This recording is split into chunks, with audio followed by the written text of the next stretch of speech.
j'ai trouvé une niche, j'ai les produits, mais j'arrive pas à me décider entre les reviews ultra longues et les comparatifs courts. Qu'est-ce qui marche le mieux pour convertir?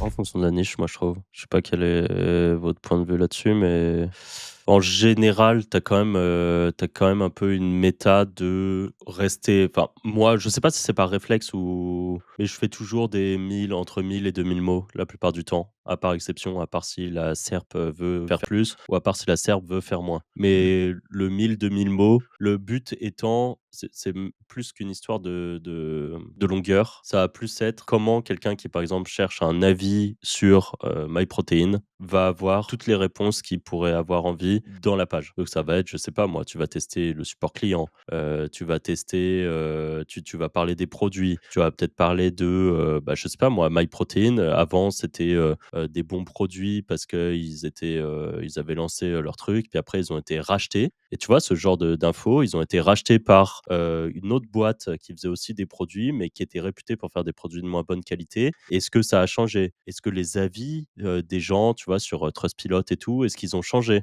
Est-ce que les gens disent que, «Ah bah, la qualité, elle est quand même moins bien qu'avant, c'est plus cher» et qu'importe. Le but, c'est vraiment quelqu'un qui arrive sur ta page, qui la lise. À la fin, il se soit fait un vrai avis le plus complet possible et ça sert à rien de faire du blabla, ça sert à rien de faire des mots pour des mots, de faire des tournures de phrases alambiquées pour pouvoir, rajouter, 20 mots ou 30 mots et à la fin atteindre ton quota que tu t'es visé de 1 500 mots, par exemple. Non, le but, c'est si vraiment tu veux atteindre un quota de mots, tu vas te dire: «Comment je peux apporter une information en plus, un peu inédite, qui peut avoir une valeur ajoutée, quoi?» Et c'est voilà. Moi, c'est comme ça que je le vois, en tout cas. Je suis assez d'accord sur cette partie, ça dépend de la niche aussi, au-delà de l'intention et moi, tu vois, ce que je rajouterais, c'est par exemple, je pense que ça dépend aussi du prix du produit, et je vais donner un exemple concret. Si tu vas regarder sur YouTube, alors c'est pas nécessairement de l'affiliation, mais ça pourrait être le cas finalement dans un autre monde, c'est les gens qui vont faire des tests sur des bagnoles, tu vois?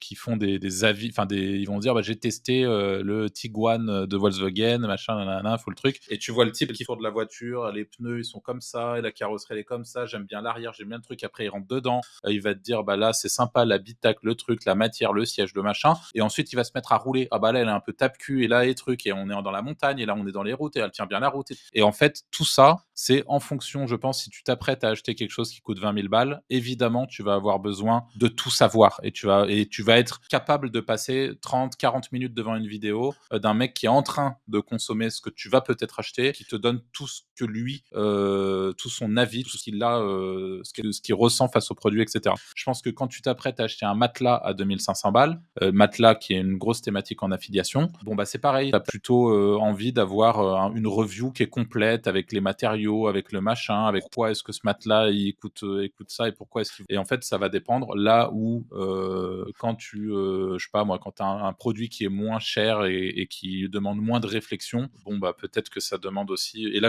encore une fois, je suis plus dans une optique YouTube, mais c'est sur une page, moi, pour le coup, je pense que je me baserais beaucoup sur la SERP aussi, en effet. Anto? Ouais, je suis assez d'accord avec vous, hein, mais ouais, moi, je serais plus partisan de faire des trucs de moins en moins longs, d'être le plus concis possible et rajouter de la vidéo dans la page. Parce que les gens lisent de moins en moins, donc et pareil, je pense que Google, tu plus besoin de mettre des tartinades pour qu'on prenne vraiment, le truc. Du moment que Vidéo tu ou image, mais image avec un intérêt. ouais, voilà. Je sais pas, par exemple, on reprend MyProtein, tu veux parler de, je sais pas, de la provenance du lait qu'ils utilisent pour la whey. Tu peux faire un screenshot de leur page, avec, une flèche rouge qui montre, je sais pas moi, ça vient d'Autriche, tu vois? Enfin, je dis un truc, random.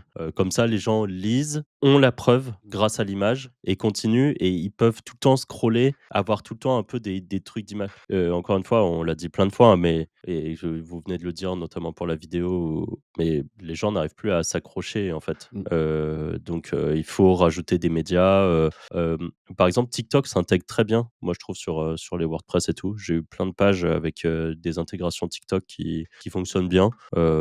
Si tu as un influenceur, sur ton sujet qui a fait une petite vidéo d'1 minute pour parler de la provenance de la whey, vous pouvez intégrer ce TikTok, que les gens vont pouvoir regarder depuis votre page, par exemple. Merci à tous d'avoir regardé cet épisode avec nous. Comme d'habitude, si vous avez des questions restantes, n'hésitez pas à les poser en commentaire. Si l'épisode vous a plu, n'hésitez pas à le liker, à laisser un petit commentaire justement, à vous abonner à la chaîne YouTube, en tout cas vérifiez que vous êtes bien abonné.